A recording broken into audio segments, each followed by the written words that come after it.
Hello, everybody. Hey Welcome to there. the stream. And let's just kick off the show. Hello and welcome to Python Bytes, where we deliver Python news and headlines directly to your earbuds. This is episode 259, recorded November 17th, 2021. And I'm Brian Ocken. I'm Michael Kennedy. And I'm Renee Teat. Well, thanks, Renee, for joining us today. Can you tell us a little bit about who you are? Sure. I'm the director of data science at Helio Campus, and a lot of people know me as Data Science Renee or Becoming Data Sci on Twitter. So that's where a lot of people follow me. And then I started with, I had a podcast that's not actively recording, but it's called Becoming a Data Scientist Podcast. So some people listening probably know me from that as well. Cool. Yeah, awesome. You were doing a bunch of cool stuff there. And any chances of maybe going back to podcasting? It's definitely still open. I've always told myself this is a pause, not a stop. It's just an extended pause. So yes, hopefully I will get It's back hard to keep going, isn't it? I mean, Yes. Life gets in the way and then you get busy. And I'm always so impressed with those of you that have hundreds of episodes very consistently recorded. Well, Brian makes me show up every week, so I don't know what to say. Yeah, it definitely helps having a partner so that you can coerce each other in. That's right. Cool.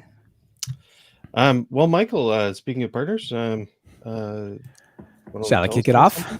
Yeah. Let's talk about some changes. Some pypi changes. These come to us from Brian Skin. Thank you, Brian, for shooting this over. And it's a project by Bernie Gabor here. And if we pull this up, it says, have you ever wondered when did your Python packages, the packages in your environment that you have active or any given environment, how old are they? When were they last updated? Is there a version of them that's out of date? So I've been solving this by just forcing them to update using pip compile and the pip tools stuff to just regenerate and reinstall the requirements files. But this is a way to just ask the question, hey, what's the status? And it wouldn't be an episode if we didn't somehow feature Will McGugan. So this is based on Rich, of course. So let's go check this thing out. So over here, if we go to the home page, we get, as all projects should, a nice animation here. And if you look at it, you can just see you type pypi-changes and you specify the path to a Python in a virtual environment. So in this example, it's like pypi-changes v/bin/python. It does some thinking on the internet, caches some information about the packages, and it says, all right, you've got all these things installed. They're this version. Some of them it'll just say, this was updated 10 months ago or a year and 3 days ago. Others, it'll say it was updated a year ago, but only 6 months on the latest version. It says remote such and such. That's the one you could install if you were to update it. So it's a real nice way to see, well, which ones are here that could be updated. Or even also sometimes it's interesting to know, like, oh, this library, it doesn't have an update, but it's 10 years old. Maybe I should consider switching to a library that's a little more maintained and making progress, right? What do you all think? That's handy. Yeah, cool, right? It is pretty neat.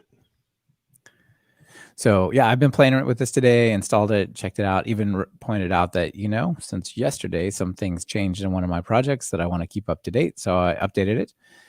Yeah, so I like it. It's got a nice command line interface. You basically specify the Python that is in the environment that you want to check. That could either be the main Python or a virtual environment Python.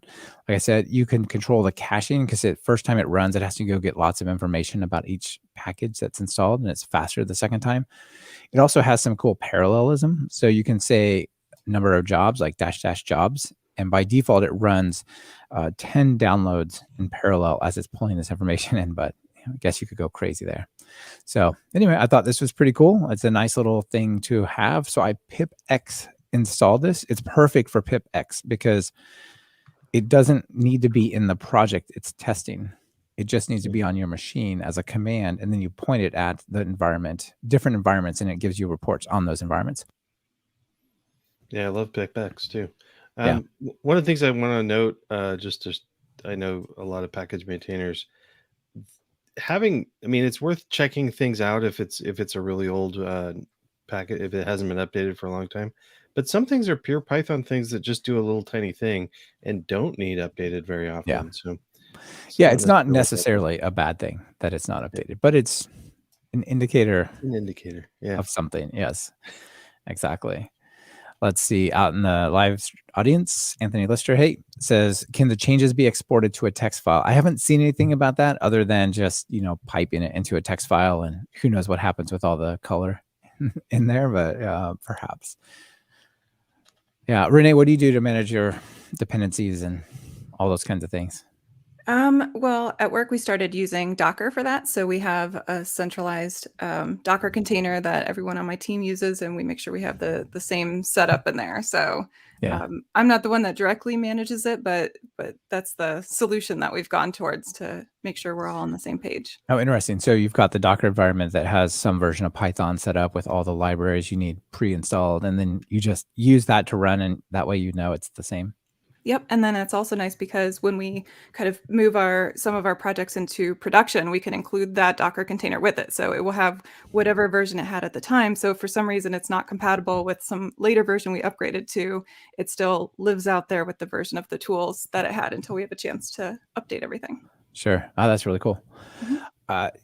One of the challenges that people have sometimes is they say, even though you've got some kind of version management, pyproject.toml or requirements.txt or whatever, that doesn't necessarily mean that people actually install them, the latest. So you could still be out of sync, right? So having the image that's constantly the same, constantly in sync, that's kind of a way to force it. I also want to give a quick shout out to this project, pyp-deptree. Remember, Brian, we spoke about that before, which is pretty cool. And what it'll show you is this will show you the things you've directly installed versus the things that happen to be installed. So if we go back to this animation here, you can see that it's got Flask, which is 202, but then it's got markup safe. It's got it's dangerous. Nobody installed it's dangerous. That's a thing that was installed because of Flask. And so, for example, when I look at my environments, there were some things that were out of date, but they were out of date because they were pinned requirements of other things that I actually wanted to install. So, for example, doc opt and some other things are pinned to lower versions, and I can't really update those, but they'll show up as outdated. So you might pair this with some pyp-deptree to see what ones are you in control of and what ones are just kind of out there. All right. Pretty cool. So that's that one. What do you got for us? Well, this is there's a discussion about a possible change to future Python. Again, this is just stuff that people are discussing. It's nothing that's even decided on, but it's an idea of late bound arguments for Python, for late bound arguments for late bound argument defaults. That's it for functions. So here's the idea. So you've got so we know that if you assign the default value for a function argument, that is bound at definition time. So when Python first goes and reads it, that seems fine. It's a weird thing about the namespace there, though. So what happens is if you have a variable foo, for instance, or a value foo, the value expression can be you can look that up in the defining area, so the namespace where the function is defined. It's a little specific, but it causes some weirdness. It's not the namespace of the function, it's the namespace of the surrounding the function. The problem with that really is that, for instance, if we wanted to do something like a bisect function that you give it an array and maybe an X value for the middle or something. We also have a high and low. We know the low is index would be 0 as a default, but what the high should be the length of the array. And it's you can't do that because you can't reference the array as a default value. So that's what this discussion is about, is trying to figure out a way to possibly have an optional late binding of those values. And in this specific case, it'd be very helpful to be able to late bind that value, at the time that the function's called, not at the time that it's defined. And this Right. was So you want to take the first parameter and use it to set the default value of the subsequent parameter. yeah, like to say like the length of the array is the default for length or something, and that's that was, who was it, Chris Angelico that suggested this, and the discussion actually got has some people, even Guido said, I'm not really opposed to it. Let's explore it a little bit. So there is some, Chris is trying to do a proof of concept. There is some question about what the syntax should be.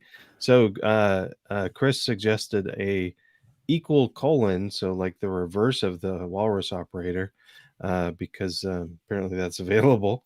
Another suggestion was equal greater than, to kind of look like an arrow, but we already have like dash arrow to mean something else. So up in the air on the syntax. But anyway, one of the things I wanted to comment about is the in the article we're linking to, it says, at first blush, Angelico's idea to fix this wart in Python seems fairly straightforward, but the discussion has shown that there are multiple facets to consider. Oh, yeah. And it's always tricky to add complexity or to the language. So the people in the steering council will think about it, right? Under consideration, huh? Yes. Okay. Renee, what do you think about this? I'm going to be honest, it's going over my head a little bit. I don't consider myself like a real software developer, so I usually use Python for, standard data science type of scripts. I'm trying to sit here thinking of a use case for this that I would use and not coming up with one. So yeah, I'm with you on that one as well. Doesn't mean it's a bad idea necessarily. Well, one use case. Yeah, go ahead, Brian. One use case would be to be able to set an empty list as a default value. You can't do that now because the list is bound at it. All calls to the function will get whatever the last function set it to, and that's a weirdness in Python. But we could probably fix that with this. Yeah, that's what I was thinking as well. Is if you pass immutable value as the default, then you're asking for trouble, right? Because if it gets changed anywhere, then every subsequent call gets those changes applied to it. So that seems useful. This like sort of flowing one parameter into the next. I'm not sure it's worth the complexity. So Renee, what I wanted to ask you was, as somebody who doesn't dive deep into the like low levels of the language and like compiler, parsing, all that kind of stuff, which is totally fine. That's like 99% of the people. How do you feel about these kinds of new features coming along? Are you like, oh, geez, now I got to learn the walrus operator. I got to learn pattern matching. I was fine, and now I got to deal with this code. What is this? Or do you see it as like, oh, awesome, here's new stuff? Yeah, I mean, I guess it depends how much it really impacts my day-to-day work. If it's something that it's not impacting something I use frequently, or it's kind of abstracted away from me or optional, then, go ahead. But if it's something that some features they roll out clearly have a wide-ranging impact and you have to go update everything. So I'm not great at keeping up with that, which is one reason that, of course, you have to be so careful when you update to a new version. But I guess that's why people listen to podcasts like this. So it's potentially coming. So you're aware. Yeah, I guess so. When it does come out, you're on top of it. But I don't have strong opinions. And what we worry about a lot in data science is the packages, right? So not the base Python, but the packages are constantly changing and the dependencies and the versions. So that does end up affecting us when it follows through to that level. Yeah, my concern is around teaching Python because every new syntax thing you put in makes it something that you potentially have to teach somebody, and maybe you don't have to teach newbies this, but they'll see it in code, so they should be able to understand what it is. So, but on the other hand, like things like you can do really crazy comprehensions, list comprehensions and stuff, but you don't have to. And most of the ones I see are fairly simple ones. So I don't think we should shouldn't nix something just because it can be complicated. But anyway. Yep. Cool. Indeed. Yeah, good one. All right, Renee, you got the next one. All right. So, speaking of data science packages, a lot of us use pandas. So, I wrote a book, which I'll come back to later, called SQL for Data Scientists. And since I wrote that, and some people that have been learning data science in school or on the job haven't always used SQL, or if they use it as kind of a separate process from their Python. So they started asking me, how do you use SQL alongside Python? So this is kind of beginner level, but also something that's just very useful. In the pandas package, there's a read SQL function. And so you can read a SQL query. It runs the query. It's kind of a wrapper around some other functions. It will run the query and return the data set into your data frame. And so basically you're just running a query and the results become the data frame right in your notebook. So let's see some of my notes on here. So you can save your SQL as a text file, so you don't have to have the string in your actual notebook, which is sometimes useful. And then when you import it in from that pandas data frame, that's where a lot of people do their data cleaning and feature engineering and everything like that. So you could just pull in the raw data from SQL and do a lot of the data engineering there. Sometimes I do feature engineering in SQL and then pull it in. So that's kind of up to each user. But you really just set up the connection in your database using a package like SQL Alchemy. So you have a connection to the database and you pass your SQL string either directly or from the file and the database connection, and it returns a pandas data frame. So I'm happy to talk a little bit more about how I use this at work. Yeah, I think this is really good. One of the things to do with pandas is there's just so many of these little functions that solve whole problems. Mm-hmm.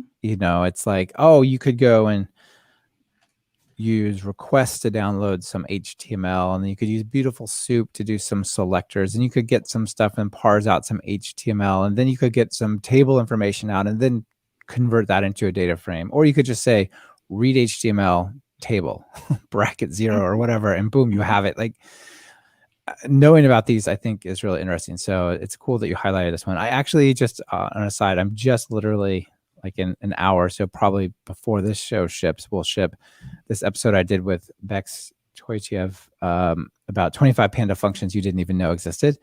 And what's interesting is like this one wasn't even on the list. Mm-hmm. So good. So I'll highlight another one now that exists. That's pretty cool. Yeah, that's super cool. Let's see a couple of comments from the audience. Sam Morley, hey Sam, says, Pandas is so amazing, always find something too late, that it has all of these IO functions. And then we have Paul Ansel. Hey, Paul says, do you have any recommendations on tutorials for how to create good SQL Alchemy selectables? This always feels like the scariest bit. I don't have any of that on hand. I'll try to find something later, or I'll ask my Twitter following and see what they recommend. I don't have a good list of tutorials for that one. I can talk about, by selectable, he said he means connectable. Mm-hmm. So I don't have a tutorial for that. There's a lot of documentation, and I know that SQL Alchemy can be a little mysterious sometimes. Maybe that's why it's alchemy.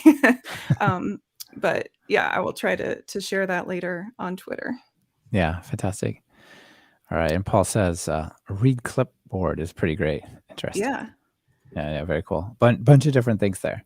Yeah. So if you want me to walk through an example of how I use this at work, I'm happy give us a quick example, and then so at Helio Campus, one thing we do is we connect to a lot of different databases at universities. So the universities will have separate databases for, admissions, enrollment, financial aid. Those are all separate systems. And so we pull all that data into a data warehouse, and in SQL, we can combine that data, build some extracts that we're all using the same way. And so we can either use this to just read one of those tables directly, or we can combine. What I typically do is do a little bit of cleanup and feature engineering and narrow down my data set to the population that I want to run through my model in SQL, and then just pull those final results. And now I've got my data set with at least preliminary features. I might do some standardization and things like that in Pandas, but I've got a pretty clean and subset of the data that I need right into my Jupyter notebook. Oh, that's fantastic. Pretty great. Yeah, I think definitely understanding SQL is an important skill for data scientists. And it's slightly different than for, say, like a web API developer, right? Absolutely. That's why I wrote the book. Yeah, that's awesome. Yeah, for sure. So on the API side, you kind of get something set up. You're very likely using an ORM like SQL Alchemy, and you just connect it and go. And once you get it set, like, you can kind of forget about it and just program against it.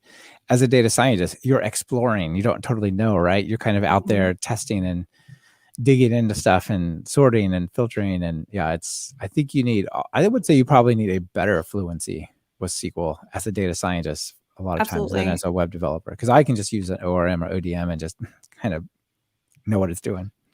Yeah, and it enables you to build your own data sets instead of relying on a data engineering trying to explain what you need and why and which fields you need. Now you could just do it yourself, or add a field if you need it. You can do more sophisticated things like window functions. So yeah, I think knowing SQL is really a value add if you're looking to become a data scientist and putting yourself out there on the market. If you can do the whole pipeline end to end, it definitely makes you stand out. I would think so. All right. One thing to wrap up on this, Sam asks, can you configure SQL Alchemy to dump the raw queries that it runs? Yes. Yeah. In this case, you have the raw query in your function call. So I'm not actually using SQL Alchemy for that. Yeah, you just got like a select statement, right? The problem with SQL Alchemy and data science is you have to, the structure of your models has to exactly match the structure of the data. And often I imagine you're just kind of dealing with loose data, and it doesn't make sense to take the time to like model it in classes. But for SQL Alchemy, you can just set echo equal true when you create the engine, and then everything that would get sent to the crossover to the database gets echoed as like DDL or SQL or whatever that it does. So yes. Good. Cool. Good Sure.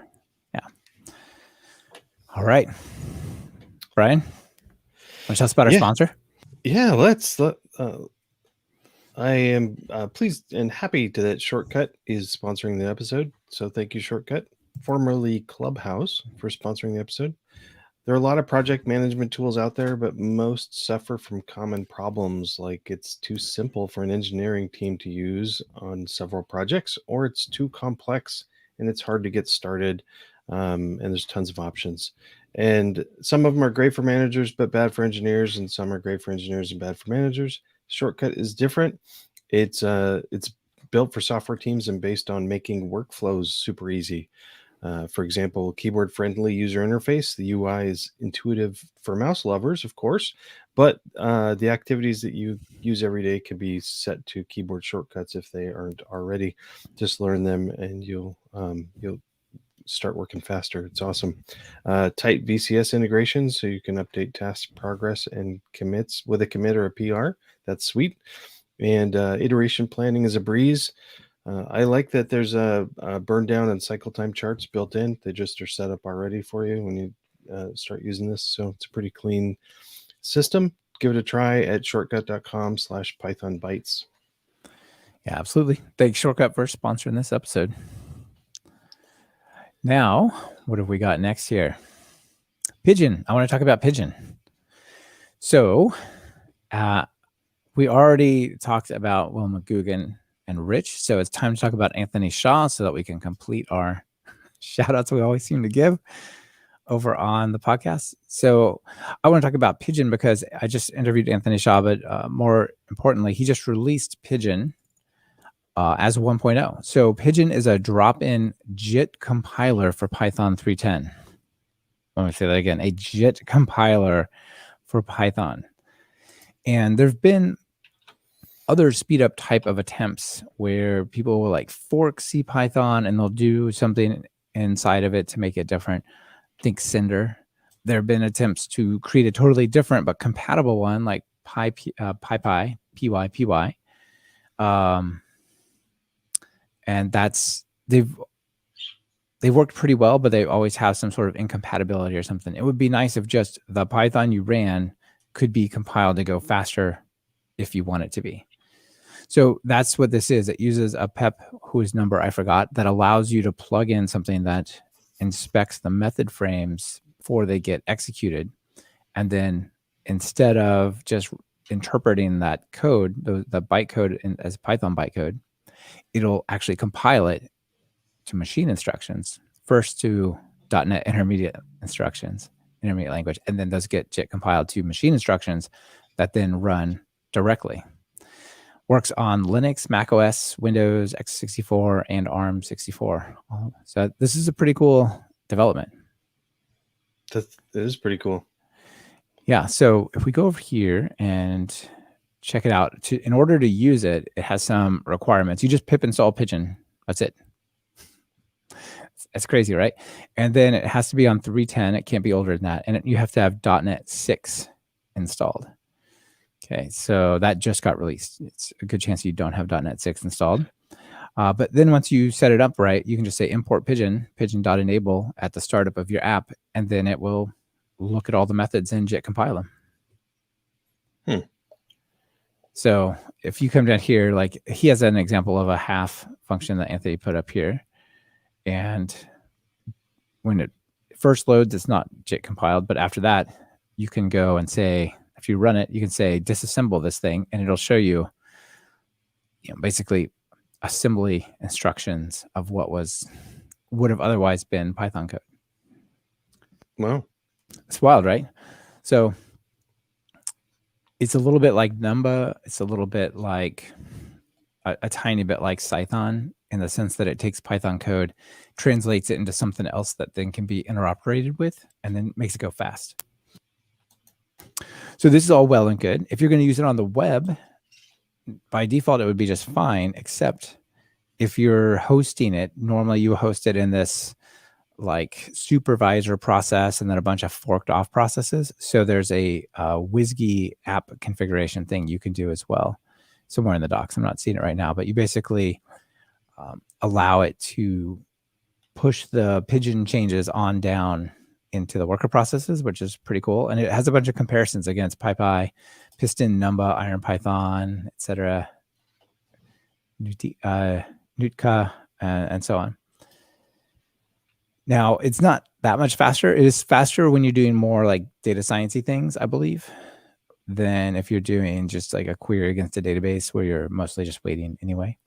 But still, I think this is promising, and it's really pretty early days. So the thing to look at is if there's optimizations coming along here somewhere in the docs. Anthony lists out the various optimizations he's put in so far, and really it just needs more optimizations to make it faster still, which is pretty neat. I think that's pretty cool. One of the things that my first reaction was, oh, it's .NET only, so I have to use it on Windows. But that's not been that way for a long time. So .NET runs on just about everything. Yeah, exactly. It supports all the different frameworks. There's even this thing called live.trypyjion.com where you can write Python code like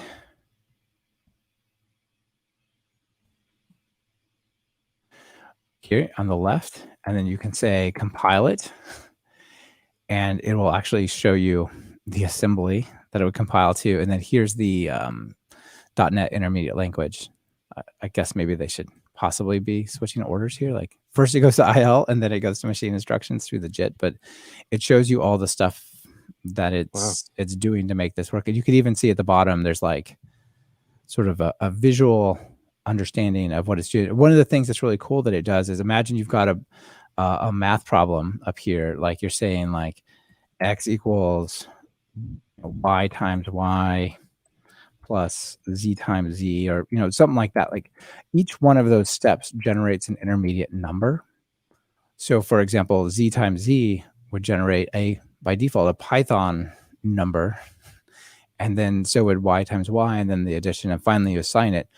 What it'll do is it'll say, well, okay, if those are two floats, let's just store that as a C float in the intermediate computation, and then that's as a C float, and so it can sort of stay lower level as it's doing a lot of computational type of things. So there's a bunch of interesting optimizations. People can check this out. I haven't had a chance to try it yet. I was hoping to, but haven't got there yet. Yeah, really interesting conversation you had with him too. Thanks. And it's interesting timing to just get him to jump on this, like right after he wrote the book on Python internals, CPython internals. Yeah. To jump into this right after. Well, I guess he's working on it before, but still. Yeah, you definitely got to know CPython internals to do this. Renee, do you guys do anything to optimize your code with like Numba or Python or anything like that? Or are you just running straight Python and letting the libraries deal with it? Yeah, not currently. We have a pretty good server and are working with relatively small data sets, not millions of rows, for example. So for right now, we haven't gone in this direction at all.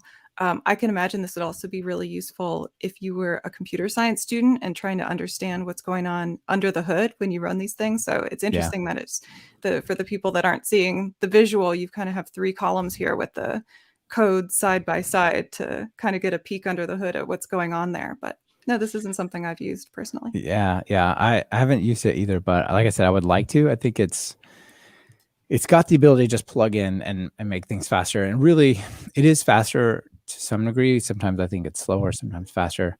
But the more optimizations the JIT compiler gets, the better it could be, right? So like if it could inline function calls rather than calling them, or it could, there's things like if it sees you allocating a list and putting stuff into it, it can skip some intermediate steps and just straight allocate that. Or if you're doing accessing elements by index out of the list, it can just do pointer operations instead of going through the Python APIs.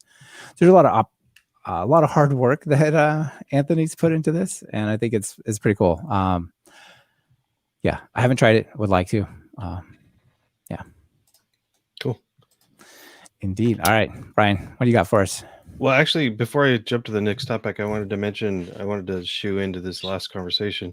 Brett Cannon just wrote a interesting article called "Selecting a Programming Language Can Be a Form of Premature Optimization," and this is relevant to the conversation because the real steps, he says, is if you think Python might be too slow, another implementation like pyjion is like step 3. So first prototype in Python, then optimize your data structures and algorithms, and also profile it. Yeah.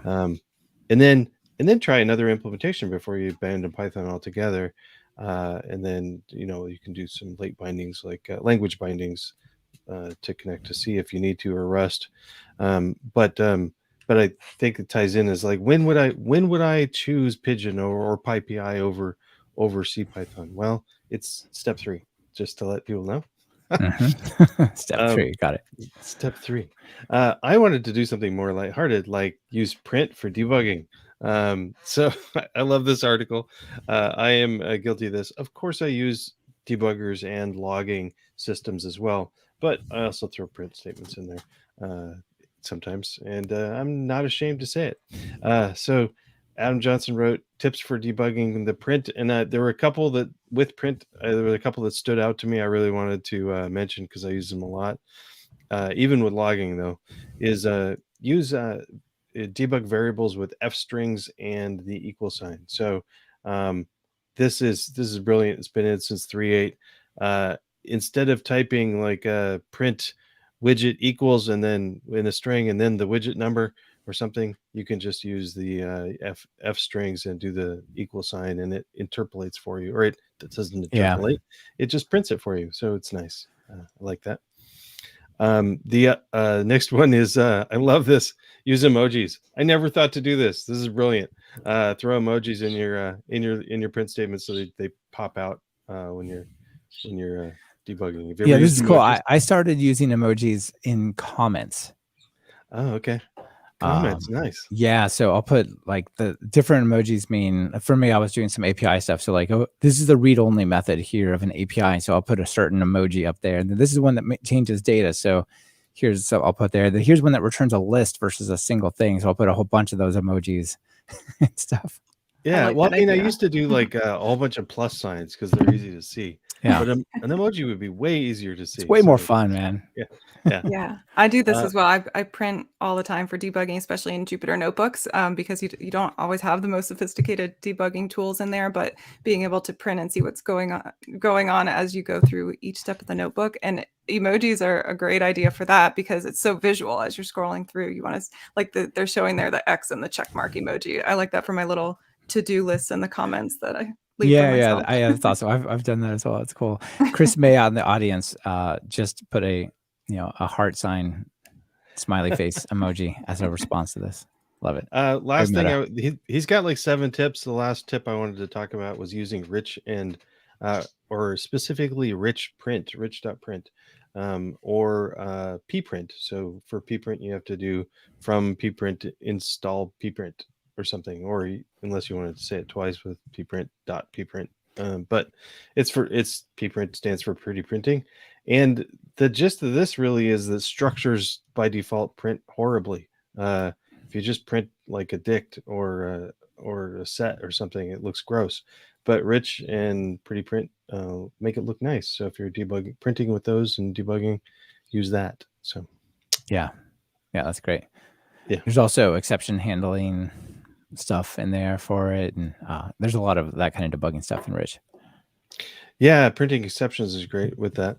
I also wanted to say one of the reasons why one of the places where I use printing a lot for debugging is I print stuff in my what I expect is going on when I'm writing a test function. So I'll often print out the flow, what's going on. The reason I do that is if PyTest if a test fails, PyTest dumps the standard out. So it'll dump all of your print statements from the failed procedure. So that's either the test undercode or the test itself. If there's print statements, it gets dumped out. So that's helpful. Yeah, nice. That's great. I love it. I use print statements a lot. My output is very verbose. You can see right in order what's happening. Sometimes a debugger helps, but sometimes it's time to just print. Yeah. All right. Speaking of visual stuff, what's your last one here, Renee? Yeah. So in our line of work with data science, especially when you're providing the models as tools for end users that aren't the data scientists themselves, you really want the explainability is really important. So being able to explain why a certain prediction got the value it did, what the different inputs are. We're always working to make that more transparent for our end users. In our case, for example, we might be predicting which students might be at risk of not retaining at the university, so not being enrolled a year later. So what are the different factors, both overall for the whole population, that are correlated with not being enrolled for a year, and for each individual student, what might be particular factors that, at least from the model's perspective, puts them at higher risk. So this package is called SHAP. And that stands for Shapley Additive Explanations. It was brought to my attention by my team member, Brian Richards at Helio Campus. And now we use it very frequently because it has really good visualizations. So these Shapley values, apparently they're from game theory. I won't pretend to understand the details of how they're generated, but you could think of it as like a model on top of your model. So it's additive, and all the different features, if you see the visualization here, it's showing kind of a little waterfall chart. So some of the values think of a particular row that you're running through your algorithm. Some of the values in that row are going to make if you're doing a classification model, some values might make you more likely to be in one class, some might make you more likely to be in the other class. So you have these visuals of kind of the push and pull of each value. In this visual, we're seeing, age is pushing a number to the right, sex is pushing it to the left. I guess BP and BMI, that looks like a blood pressure. So it's got this like waterfall type of chart. And what it's actually doing is comparing, it starts with the expected value for the whole population, and then it's showing you for this particular record, each of the input values is kind of nudging that eventual prediction in one direction or the other. So it's just nice visually to have those waterfall plots and to see which features are negatively or positively correlated with the end result. And you could also do some cool scatter plots with this. So you can do the input value versus the SHAP value and have a point for every item in your population. So for in our example, that would be students. So we can have a scatter plot of all the students and something like the number of cumulative credits that they have as of that term. And so you'll see the gradient of like from low credits to high credits. It's not usually linear. What are those kind of breakpoints, and at what point are the values positively impactful to likelihood to retain, or in the opposite direction. Of course, I'm glad that they put in this documentation they have a whole section on basically correlation is not causation. And we're constantly having to talk to our end users about that, if we say a student that, lives in a certain town is, potentially more likely to retain, maybe because of distance from campus, or maybe you have traditionally recruit a lot of students from that town. It doesn't mean that if you force someone to move to that town, they're more likely to stay at your institution, right?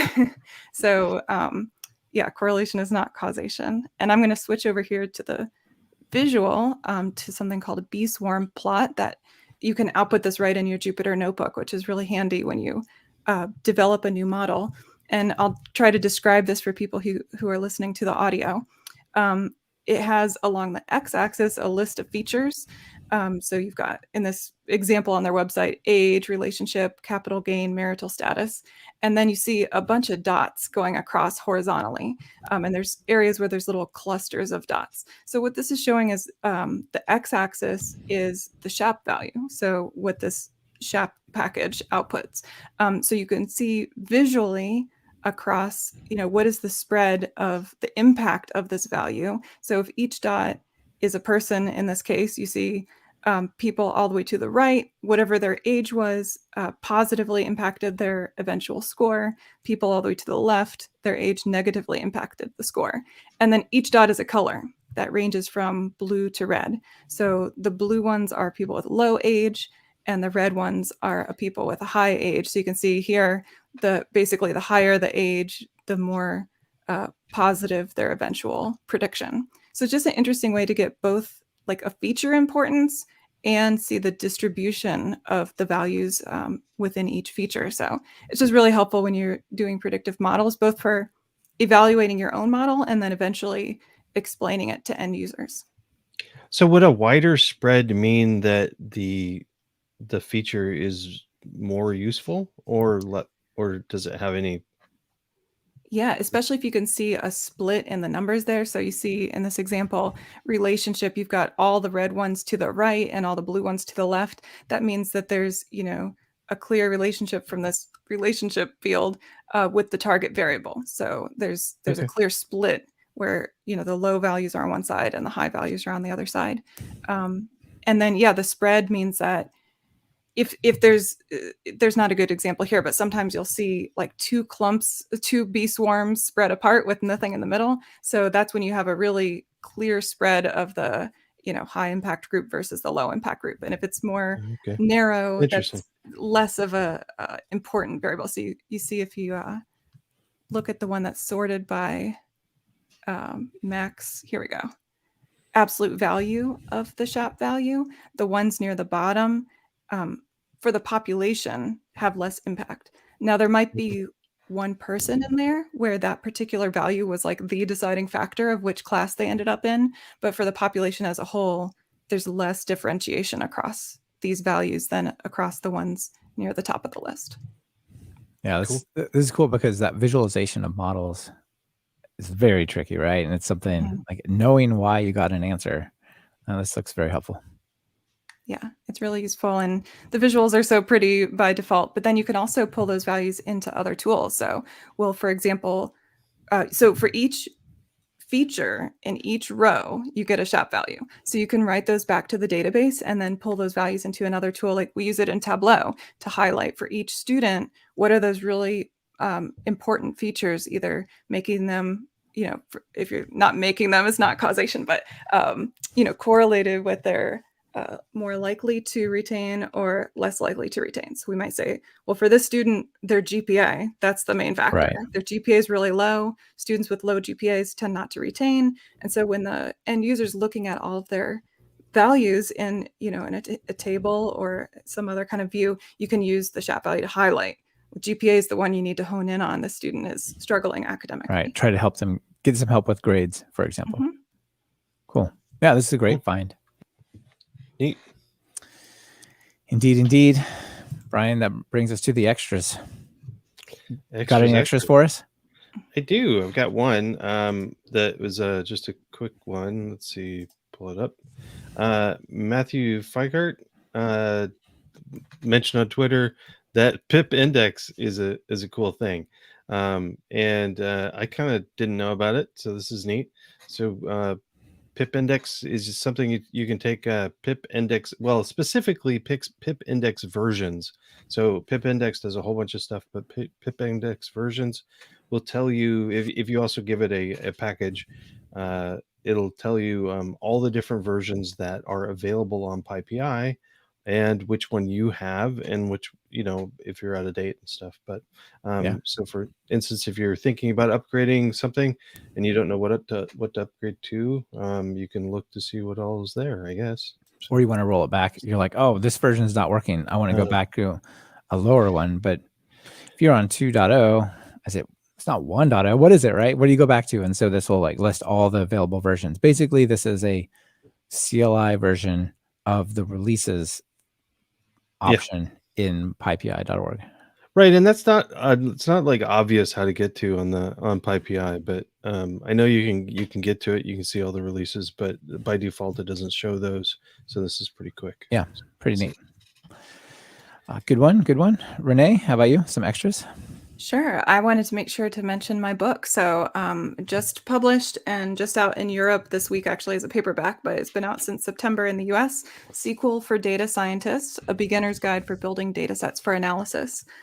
So I mentioned earlier, I wrote this book because I think a lot of students coming out of data science programs or people who are coming from maybe a statistics background that are in data science might not have experience pulling the data. So in class, a lot of times you're given a clean spreadsheet to start with when you're building your predictive model. Then you get to the job and, you sit down the first day and they say, great, build us a model. And you say, well, where's the data? It's in a raw form in the database. So you have to build your own data set. So that's what the purpose of the book is, to kind of get you from that point of when you have access to raw data to exploring and building your data set so that you can run it through your predictive model. So on the screen there, you see my website. And for people on the audio, it's sqlfordatascientist.com. And you can go to different chapters on the website, and I have some example SQL, and you can also run it. So there's a SQLite database in the browser here. And so you can actually copy and paste some of the SQL on the page, click execute, and it shows up in a table down here. You can edit it and rerun it, so you get a little bit of practice with using the database in the book. Neat. Yeah, cool book. And wow, SQLite in the browser, very neat. Thank you. Yeah, awesome. That's it's a book that definitely should exist. All right, really quickly, I'm going to do a webcast with Paul Everett. Haven't seen Paul out in the audience today. Paul, where are you? No, I'm not sure. He might be working. But on November 23rd, I'm going to be doing a webcast around PyCharm. I've updated my PyCharm course with all sorts of good stuff. Haven't quite totally announced it yet because there's a few things I'm waiting slightly more stable versions to come out of JetBrains to finish some of their data science tools, actually. And then I'll talk more about it, but we're doing a webcast in about a week or so. And so that should be a lot of fun. And yeah, come check it out. Watch Paul and me make the code go. 2 days before Thanksgiving. Yes, indeed. All right, that brings us to our joke. And in the joke is a response to something that you posted on Twitter. Really appreciating my foresight of using lots of stuff comment as the message and git commit. Well, that actually confused me because I did a git rebase main and it said applying lots of stuff, and I thought it was like a feature of git rebase, and it just happened to be my commit message. Yeah, it's like, oh, git's gotten real casual. It's lots of stuff. So Francois Voron said, time for a classic XKCD. Link here. Yeah, oh yeah. And so this is like the commit history throughout the project as you get farther into it. So it starts out with very formal, proper comments like created main loop and timing control. The next commit is enabled config file parsing, and then starts to miscellaneous bug fixes, and then code additions and edits, and then a branch, more code. Here have code, just 8-letter A's.